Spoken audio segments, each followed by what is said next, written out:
नमस्कार मंडळी. ठरलं तर मग या मालिकेच्या पुढील काही भागांमध्ये आपल्याला जबरदस्त असा ट्विस्ट बघायला मिळणार आहे. तर मित्रांनो, सध्या आपण बघतोय मालिकेमध्ये की सायली आणि अर्जुनचं नवीनच लग्न झालं आहे. त्यामुळे दोघंही खूप खुश आहे. त्यांच्या संसारामध्ये ते रमलेत. दोघंही एकमेकांना टाईम देत आहे. हळूहळू अजून जास्त प्रेमामध्ये पडत आहे आणि हळूहळू अजून एकमेकांच्या जवळ येत आहे. सायली आणि अर्जुनचं आता सगळं काही सेट झालेलं असतं, परंतु इकडे प्रियाला मात्र आता उतरती कळा सुरू झालेली असते. प्रियाला आता प्रचंड टेन्शन येत असतं की आता करायचं तर करायचं काय. मधुभाऊंचा आश्रम तर तिने सोडलेला असतो या कारणासाठी, कारण पैशांची लालच तिच्यामध्ये होती. नागराज मैपतची तिने साथ दिली कारण तिला त्यातून पैसे मिळणार होते. रविराज किल्लेदारची मुलगी म्हणून आतापर्यंत ती वावरत होती, तरीसुद्धा अजून तिला काहीच हासिल करता आलं नाही. त्यातल्या त्यात रविराजची बायकोसुद्धा डोक्यावर येऊन बसल्यामुळे आता किल्लेदारला गुंडाळणं हे तिच्यासाठी जरा अवघड काम होऊन बसलंय. तसंच आपली जी खोटी आई आहे, म्हणजे जी प्रतिमा आहे, ती आपल्यापेक्षाही जास्त सायलीकडे जातीये, सायलीला जीव लावतीये. या सगळ्यातून लॉस कोणाचा होतोय तर माझा होतोय. आणि हे मी कोणाला सांगू, ह्या सगळ्या गोष्टी किल्लेदारची प्रॉपर्टी मला मिळते की नाही माहीत नाही, परंतु ह्या गोष्टीवर मी फोकस करत होते की अर्जुनची बायको म्हणून सुभेदारांच्या घरात गेले तर मात्र मला त्यांची प्रॉपर्टी मिळवता येईल. पण आता तेही माझ्या हातात राहिलं नाही आहे. सायलीने अर्जुनसोबत लग्न केलं आहे, ते दोघंही त्यांचे खुश आहेत आणि आता काय अर्जुन मला त्याच्या आयुष्यात पुन्हा जागा देणार नाही. आता जर मी मूर्खपणा करायला गेले आणि मी जर त्यांच्या संसारामध्ये ढवळाढवळ करायला गेले तर मी मात्र सुभेदारांसाठी कायमची वाईट बनून बसेल आणि मग त्यानंतर सुभेदार मला कधीच स्वीकारणार नाही. आत्ता कुठेतरी सुभेदारांच्या मनात माझ्याविषयी चांगल्या भावना आहेत आणि कुठेतरी ते मला ग्रेट समजत आहे. तरी अर्जुनसोबत माझं लग्न होता राहिलं असेल तरीसुद्धा या सगळ्या गोष्टींचा मला खूप त्रास झाला आहे. मी याचं खूप टेन्शन घेतलं आहे. माझ्यासोबत खूप वाईट झालं आहे. हीच भावना सुभेदारांच्या मनामध्ये आहे आणि याच गोष्टीचा मी स्वतःसाठी वापर करून घेऊ शकते असं प्रिया विचार करत असते. पण काय करू मी, असं काय करू की मी सुभेदारांच्या घरात घुसेल जेणेकरून मला सुभेदारांची प्रॉपर्टी माझ्या नावावर करता येईल. आता समजा मी तिकडे राहायला गेले तरी त्याने फारसा फरक होणार नाही, कारण शेवटी मला किल्लेदारांकडे येणंच आहे. मग आता करायचं काय हा तिच्या पुढे खूप मोठा प्रश्न असतो. आणि अचानक तिला आयडिया सुचते आणि मग तिला समजतं की हां, मी एक गोष्ट करू शकते. अर्जुनचं जरी लग्न झालं असेल तरी काय झालं, अश्विनचं थोडीच अजून लग्न झालं आहे. आता जर मी अश्विनलाच फसवलं तर मात्र मी अश्विनची बायको म्हणून त्या घरामध्ये नक्कीच जाऊ शकते. आणि हो, अश्विन काही अर्जुनसारखा इतका स्मार्ट नाही आहे की त्याला माझ्या चाली कळतील. अर्जुनने तर मला सगळं ओळखूनच घेतलं होतं. त्याला माहीत होतं मी कधी चांगलं करूच शकत नाही. पण इथे अश्विनचा मात्र माझ्यावर विश्वास आहे. इथं अश्विन मला चांगलं समजतोय, एक चांगली मुलगी आहे मी असंच तो मला ट्रीट करतोय आणि माझी जे काही झालं त्यात काही चूक नाही आहे असंच त्याला वाटतंय. अश्विनला जर मी काही गोष्टी समजून सांगितल्या तर अश्विन लगेचच त्या मान्य करेल. त्यामुळे मला आता या गोष्टीचा स्वतःसाठी फायदा करून घेतला पाहिजे. मला लवकरात लवकर अश्विनशी बोलायला हवं, त्याला लग्नाची मागणी घालायला हवी, थेट त्याला विचारायला हवं.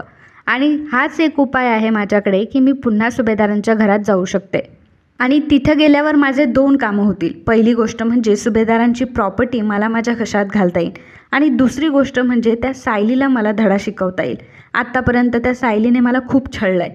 आत्तापर्यंत प्रत्येक माझ्या कामात तिने टांग अडवली आहे. आता मात्र मी तिला सोडणार नाही. ज्यावेळी सुभेदारांची सून म्हणून सुभेदारांच्या घरात जाईन ना, तर सगळ्यात पहिल्यांदा ना त्या सायलीचाच काटा काढेल आणि माझे एका दगडात आता 2 पक्षी मारले जातील असं प्रिया ठरवते. आणि प्रियाने ठरवलेलं असतं की आता ती अश्विनसोबत लग्न करणार. मग अश्विनला ती भेटायला बोलवते आणि अश्विनला ती रडत असते अश्विनसमोर आणि अश्विनला म्हणत असते की अश्विन बघ ना, माझ्यासोबत काय हे सगळं होऊन बसलं. अरे मी अर्जुनचं आणि माझं लग्न व्हावं म्हणून किती प्रयत्न केला, किती मी बंदोबस्त केला होता, तरीसुद्धा काय झालं रे. तरीसुद्धा ती सायलीमध्ये आलेच आणि अर्जुन आणि सायलीचं लग्न झालं. माझ्यासोबत अश्विन नेहमी असं का होतं रे. मी प्रेमाच्या लायक नाही आहे का. प्रत्येक वेळी माझं लग्न तुटतंय. 2 वेळा माझ्यासोबत अशी घटना होऊन गेली. अश्विन मी खरंच एवढी वाईट आहे का रे. मी एक चांगला जोडीदार डिझर्व करत नाही का. असं अश्विनला ती इमोशनल ब्लॅकमेल करत असते. त्यावेळी अश्विन म्हणत असतो की नाही तन्वी, असं अजिबात नाही आहे. प्लीज तू स्वतःला वाईट वाटून घेऊ नकोस आणि जे काही घडलं आहे ना त्यामध्ये तुझी मात्र काहीच चूक नाही आहे. या सगळ्यात प्लीज तू स्वतःला का म्हणून त्रास करून घेते आहे. तरीसुद्धा प्रिया तिचा ड्रामा थांबवत नसते. मुद्दाम ती अश्विनला डॅमेज करण्याचा प्रयत्न करत असते जेणेकरून अश्विनला तिची दया येईल. प्रिया अजून अश्विनला म्हणत असते की अरे अश्विन, लहानपणी माझा जन्म श्रीमंतीत झाला असेल ना, तरीसुद्धा मी मात्र माझ्या वयाची निम्मी वर्ष ही त्या आश्रमात काढली आहे. आश्रमात मी इतकं गरिबीचं जीवन जगले. आश्रमात अरे कधी-कधी आम्हाला जेवायलाही भेटायचं नाही असे मी दिवस काढले. मी रविराज किल्लेदारची मुलगी असून माझ्या आयुष्यात असा खडतर प्रवास आला होता. त्यानंतर जेव्हा मला माझे बाबा भेटले तेव्हा मला वाटलं की कुठेतरी नवी उमेद जागली आहे आणि कुठेतरी मी माझ्या फॅमिलीकडे आता परत चालली आहे. मला माझी हक्काची फॅमिली भेटली आहे असं मला वाटत होतं. हक्काचा माणूस भेटला आहे असं वाटत होतं. माझ्या आयुष्यात कुठेतरी सुख आलं आहे असं मला वाटत होतं. माझ्या आयुष्यात कुठेतरी सुख आलं आहे असं मला वाटत होतं. मी खूप खुश होते. लहानपणापासून मी अर्जुनचा खूप विचार करत होते. मला माहीत नव्हतं की अर्जुन कुठे आहे, काय आहे, परंतु अर्जुनला मी लहानपणापासून माझा नवराच मानलं होतं रे. लहानपणापासून मी त्याच्यावर प्रेम केलं होतं. जरी मी तुमच्यापर्यंत पोहोचू शकले नाही तरीसुद्धा माझ्या मनात तुमच्याबद्दल त्याच भावना होत्या. पण आता जेव्हा मी आले तेव्हा मात्र अर्जुनने माझ्यासोबत लग्न करायचं नाकारलं. त्यावेळी आमची एंगेजमेंट ठरली त्यावेळी तर तो सायलीसोबत लग्न करून आला. त्यावेळी माझ्या मनावर काय बितलं असेल, माझ्या मनाची काय अवस्था झाली असेल याचा अर्जुनने कधीच विचार केला नाही. त्यावेळी मी स्वतःला कसं सावरलं आहे हे मला माहिती आहे. त्यानंतर पुन्हा एकदा माझ्या मनात आता उमेद जागली की मी परत माझ्या प्रेमासोबत लग्न करू शकते. अर्जुनचं सायलीवर प्रेम आहे. अर्जुन सायलीसाठी वेडा होता. अर्जुन आणि सायलीचं लग्नही झालेलं होतं. या सगळ्या गोष्टी ॲक्सेप्ट करूनसुद्धा मी अर्जुनला ॲक्सेप्ट करत होते. अर्जुनला स्वीकारत होते. अर्जुनला नवरा म्हणून स्वीकारायला तयार होते. परंतु तरीसुद्धा काय झालं, माझ्या लग्नामध्ये मी निम्मे विधी पूर्ण करूनसुद्धा माझ्या शेवटच्या क्षणी माझं लग्न झालंच नाही अर्जुनसोबत. तर सायलीच पुन्हा अर्जुनची बायको म्हणून घरात वावरतीये. या सगळ्या गोष्टींचा मला किती त्रास होत असेल याचा तू विचारही नाही करू शकत अश्विन. अश्विन म्हणतो की तन्वी, अगं तुझं सगळं खरं आहे, पण मला सांग या सगळ्या गोष्टींचा काय अर्थ आहे आता काढून. आणि तसंही आता परिस्थिती सगळी काही बदलली आहे. कितीही काही झालं तरी आपण आता दादाला आणि वहिनीला सेपरेट नाही करू शकत. आणि तू जर आता त्यांच्यामध्ये गेली तर तो तुझा मूर्खपणा ठरेल आणि या सगळ्यातून तुला त्रास होईल. त्यापेक्षा आता तू विषय सोडून दे आणि दुसरा काहीतरी उपाय शोध. मग प्रिया म्हणते की माझ्याकडे एक उपाय आहे अश्विन, पण तू मान्य केला पाहिजे. अश्विन म्हणतो की मी मान्य केला पाहिजे, बोल काय म्हणायचं आहे तुला. मग प्रिया सांगते की अश्विन, पहिल्यापासूनच मला सुभेदारांच्या कुटुंबाबद्दल खूपच प्रेम आहे, खूप आदर आहे आणि कितीही काही झालं तरी ह्या कुटुंबाला मी मात्र कधीच अंतर देऊ शकत नाही. हे बघ, मी जर दुसऱ्या कुणाशी मुलासोबत लग्न केलं तर मात्र सुभेदारांसोबतचे माझे संबंध कमी होतील आणि मला ते चालणार नाही. मला सुभेदारांसोबत माझे कायमचे संबंध टिकून ठेवायचे. आणि ती सायली आता सुभेदारांच्या घरात आली आहे म्हटल्यावर सायली तिचं राज्य चालवणार. ती किती खोटारडी मुलगी आहे हे आपल्या सगळ्यांना कळलं आहे. आणि तसंही ती घरातल्यांना त्रास देण्याचा प्रयत्न करणार आणि मी माझ्या माणसांना त्रासामध्ये नाही बघू शकत. त्यामुळे मला असं वाटतंय की मी तुझी बायको म्हणून त्या घरामध्ये यावं. असं म्हटल्यावर अश्विनला धक्काच बसतो. अश्विन म्हणतो की अगं तन्वी, काय बोलतेस तू आधी दादासोबत लग्न करणार होती आणि आता तू असं कसं काय म्हणते. त्या अश्विन हा प्रियाला समजावत असतो की अगं परंतु तन्वी, आतापर्यंत मी तुला फक्त माझ्या भावाची बायको म्हणून ॲक्सेप्ट केलं होतं, पण आता मात्र मी तुला माझी बायको म्हणून कसं काय ॲक्सेप्ट करू, कारण मी तुला त्या नजरेने कधी बघितलंच नाही आहे. तेव्हा प्रिया अश्विनला म्हणत असते की अश्विन, तुला काय वाटलं की मी हा निर्णय असाच घेतला का. मीही तुला कधी बघितलं नाही त्याच नजरेने किंवा मीही तुझा त्या दृष्टीने कधीही विचार केला नव्हता. परंतु मला असं वाटतं की आपलं लग्न हे मला असं वाटतं की आपलं लग्न म्हणजे कुटुंबाच्या दृष्टीने हा एक योग्य उपाय असेल. हे बघ, मला काही करून सुभेदारांना वाचवायचं आहे आणि सुभेदारांची मला काळजी घ्यायची आहे. मला त्या सायलीपासून तुम्हा सगळ्यांना वाचवायचं आहे आणि त्यामुळे मला त्या घरात राहणं खूप गरजेचं आहे. आणि मला एक गोष्ट माहिती आहे की मी दुसरीकडे कुठेही लग्न करून गेले ना तरीसुद्धा कधीच सुखी राहू शकणार नाही, कारण सुभेदारांशी माझं एक वेगळं नातं आहे. ठीक आहे, अर्जुन आणि सायली त्यांनी दोघांनी लग्न केलं असेल म्हणून काय झालं. मला जर सुभेदारांच्या घरात मला नेहमी वावरायला भेटणार असेल आणि माझे संबंध असेच टिकून राहणार असेल तर मी तुझ्याशी लग्न करायला तयार आहे. आपण दोघंही एकमेकांना खूप वेळ देऊयात लग्नानंतर आणि मग बाकीचे डिसिजन घेऊयात. परंतु आता मात्र मला असं वाटतं की आपण लग्न करायला पाहिजे आणि हेच आपल्या दोन्हीही कुटुंबासाठी चांगली गोष्ट असेल. माझ्या सुभेदारांनासुद्धा काहीच प्रॉब्लेम नसेल की मी शेवटी तन्वी त्यांची सुभेदारांनासुद्धा या गोष्टीचा काहीच प्रॉब्लेम नसेल की तन्वी त्यांची सून होणार आहे म्हणून. तर अश्विन हा प्रियाला म्हणतो की हे बघ तन्वी, आता मला काय बोलावं हे अजिबात कळत नाही आहे. मी ह्या गोष्टीचं उत्तर तुला नंतर देईल. असं म्हणून अश्विन तिथून निघून गेलेला असतो.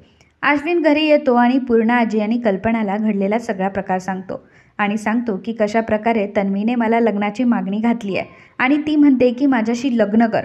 ही गोष्ट ऐकल्यावर पूर्णा आजी आणि कल्पना दोघींनाही खूप मोठा धक्का बसतो. पूर्णा आजीला मात्र तन्वीचा हा प्रस्ताव आवडलेला असतो. म्हणजे पूर्णा आजी खूप खुश असते की चला प्रियाचं आणि अश्विनचं लग्न झालं तरी तिला कुठलाच प्रॉब्लेम नाही. परंतु कल्पनाला मात्र डाऊट येतो. कल्पना विचार करते की हिचं तर अर्जुनवर खूप प्रेम होतं, म्हणजे अर्जुनशी ही डबल लग्न करायला सुद्धा निघाली होती आणि मग आता कशी काय बरं असं म्हणतीये. आता तिचं अर्जुनवरचं प्रेम गेलं का? आणि अर्जुनची वहिनी म्हणून या घरात कशी काय येऊ शकते ती? आणि अर्जुनच्या लहान भावाशीच कसं काय लग्न करू शकते जर तिचं अर्जुनवर खरं प्रेम होतं तर? ही प्रिया असं का वागते? या प्रश्नाचं उत्तर कल्पनाला मिळत नसतं. कल्पना आता याच गोष्टीचा विचार करत असते. परंतु पूर्णा आजीला मात्र कुठेतरी हा प्रस्ताव आवडलेला असतो आणि तिने तसं बोलूनही दाखवलेलं असतं. पूर्णा आजी अश्विनला म्हणते की हे बघ अश्विन, कितीही काही जरी झालं तरी आम्ही मात्र तुझ्या निर्णयाच्या पुढे जाणार नाही. तू जो काही निर्णय घेशील तो आम्हाला मान्य असेल. आणि पहिली गोष्ट म्हणजे तुझं लग्न जबरदस्तीने अजिबातही होणार नाही, तू काळजी करू नको. कारण ऑलरेडी एक लग्न आम्ही जबरदस्तीने लावून दिलं आणि त्याचा परिणाम काय झाला या सगळ्या गोष्टी आपण बघतोय. त्यामुळे आता तुझं लग्न जबरदस्तीने होणार नाही याची काळजी आम्ही घेऊ. आणि तुला जर तन्वीशी लग्न करायचं असेल तरच कर, नाही तर तू नाही म्हणू शकतो. तुला काय वाटतंय तन्वीबद्दल? अश्विन म्हणतो की हे बघा, मी आत्तापर्यंत तन्वीला त्या दृष्टीने कधीही बघितलेलं नाही आहे आणि मी तिला बायको म्हणून नाही ॲक्सेप्ट करू शकत, कारण मी त्या नजरेने तिला कधी बघितलंच नाही आहे. म्हणून मला तन्वीशी लग्न नाही करायचं आहे. अश्विनने त्याचा निर्णय आता सांगितलेला असतो. पूर्णा आजीला कितीही वाटत जरी असलं तरीसुद्धा पूर्णा आजी आता अश्विनच्या बाजूने विचार करते. जर अश्विनला तन्वीसोबत नाही लग्न करायचं आहे तर नाही असं म्हणून ती टाकते. पूर्णा आजी तिच्या रूममध्ये असते आणि त्यावेळी आता प्रिया घरी आलेली असते. प्रिया डायरेक्टली पूर्णा आजीच्या रूममध्ये जाते. आता प्रियाला पूर्णा आजीच्या रूममध्ये जाताना कल्पनाने बघितलेलं असतं आणि कल्पनाही आता तिच्या मागोमाग जाते आणि पूर्णा आजीच्या दाराजवळ उभी असते. तर प्रिया आता पूर्णा आजीला म्हणत असते की पूर्णा आजी, मला अश्विनसोबत लग्न करायचं आहे. पूर्णा आजी म्हणते की हो बाळा, मला सगळं कळतं आहे तुझं म्हणणं, परंतु हा अगं योग्य टाईम नाही आहे. त्यावेळी प्रिया म्हणते की नाही पूर्णा आजी, मला ह्याच घरात यायचं आहे, मला ह्याच घरात राहायचं आहे, मला तुम्हाला सोडून कुठेही जायचं नाही आहे आणि मी काहीही करून त्या सायलीला मात्र कधीही जिंकू देणार नाही आहे. पूर्णा आजी, ती तुम्हाला त्रास देऊ शकते मला माहिती आहे, मला तुमची सेवा करण्यासाठी इथे थांबायचं आहे. पूर्णा आजी म्हणते की तन्वी, अगं मला माहिती आहे की तुझं आमच्यावर खूप प्रेम आहे. एवढं सगळं तुझ्या बाबतीत घडलं तरीसुद्धा तू इथे येतेयस यातच आम्हाला खूप आनंद आहे आणि यातूनच कळतंय तुझ्या मनाचा किती मोठेपणा आहे. परंतु अगं इथे आम्ही माती खाल्ली आहे, आमच्या घराने माती खाल्ली आहे, तरीसुद्धा तू आम्हाला समजून घेते, हा तुझा मोठेपणा आहे. परंतु अश्विनला तुझ्यासोबत लग्न नाही करायचं आहे अगं. त्याने तुला त्या दृष्टीने नाही कधी बघितलं आहे, तो तुला बायको म्हणून नाही स्वीकारू शकत. तेव्हा प्रिया म्हणत असते की नाही पूर्णा आजी, मी कुठे म्हणते की लग्न आत्ताच करूया. अश्विनला जेवढा पाहिजे तेवढा वेळ द्यायला मी तयार आहे. कधीही त्याच्या अंगावर लग्न लादणार नाही. परंतु मला असं वाटतंय की आमच्या दोघांचं लग्न होणं खूप गरजेचं आहे. मला या घरात राहायचं आहे, मला कायम या घरातच राहायचं आहे. तेव्हा पूर्णा आजी म्हणते की तन्वी, काही गोष्टी असतात की ज्या आपल्या हातामध्ये नसतात. अश्विन तुझ्यासोबत लग्न करायला नाही आहे तयार, सो मी या लग्नाला परवानगी नाही देणार. असं म्हटल्यावर प्रियाला आता पूर्णा आजीचा खूप राग येतो. प्रिया आता पूर्णा आजीवर ओरडू लागते. पूर्णा आजीला ती म्हणत असते की पूर्णाई, अगं मी केव्हापासून तुला विचारतीये तर तुला मान्य करता येत नाही का? माझ्यासोबत किती काही गोष्टी होऊन गेल्या तरीसुद्धा मी इथं आली आहे ना. तुम्हाला काय प्रॉब्लेम आहे माझं लग्न अश्विनसोबत लावून देण्याचं? जेव्हा आता प्रिया असं बोलायला लागते तेव्हा पूर्णाजी शॉक होते की ही प्रिया असं का बोलते आणि तिचा बोलण्याचा हा टोन का बरं बिघडला. तर कल्पना देखील याच प्रश्नाचं उत्तर शोधत असते. कल्पना विचार करते की प्रिया पूर्णाजीसोबत अशी का बोलती आहे. तर पूर्णाजी मात्र प्रियाला समजावत असते की तू शांत हो, शांत हो. परंतु प्रिया म्हणते की कशी शांत होऊ मी, कशी शांत होऊ? एवढ्या सगळ्या गोष्टी माझ्यासोबत होऊन गेल्यात आणि तरीसुद्धा तुम्ही मलाच शांत व्हायला लावताय, मलाच गोष्टी समजून घ्यायला लावताय. तुमची काहीच जबाबदारी नाही आहे का? आता खरं तर तुम्ही माझं लग्न अश्विनसोबत लावून द्यायला पाहिजे. तुम्हाला काय प्रॉब्लेम आहे आता माझं लग्न त्याच्याशी लावून द्यायला? अर्जुनशी तर माझं लग्न झालं नाही, एवढा मला धोका पत्करावा लागला, एवढं तरी तुम्ही माझ्यासाठी करू शकता ना. असं प्रिया डायरेक्टली पूर्णाजीसोबत भांडत असते. पूर्णाजी प्रियाला हात लावायला जाते. अगं प्लीज असं करू नकोस, असा नको विचार करू, तू आमचीच मुलगी आहेस, तुला काही हे घर परकं नाही आहे. असं म्हटल्यावर प्रियाला राग येतो आणि प्रिया आता पूर्णाजीला डायरेक्टली लोटून देते. म्हणजे रागात तिने असं केलेलं असतं आणि पूर्णाजी जाऊन डायरेक्टली आता टेबलवर पडते आणि तिला डोक्याला लागलेलं असतं.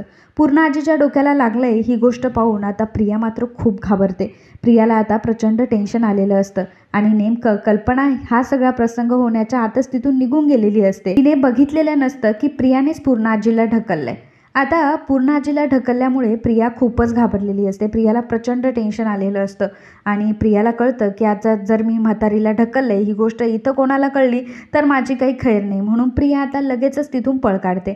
पूर्ण आजी तशीच तिथे पडून असते आणि तिच्या डोक्याला मार लागलेला असतो. मग नंतर सायली आता पूर्ण आजीसाठी चहा घेऊन आलेली असते आणि पूर्ण आजीसाठी चहा घेऊन येते आणि पूर्ण आजीला असं खाली पडलेलं बघते.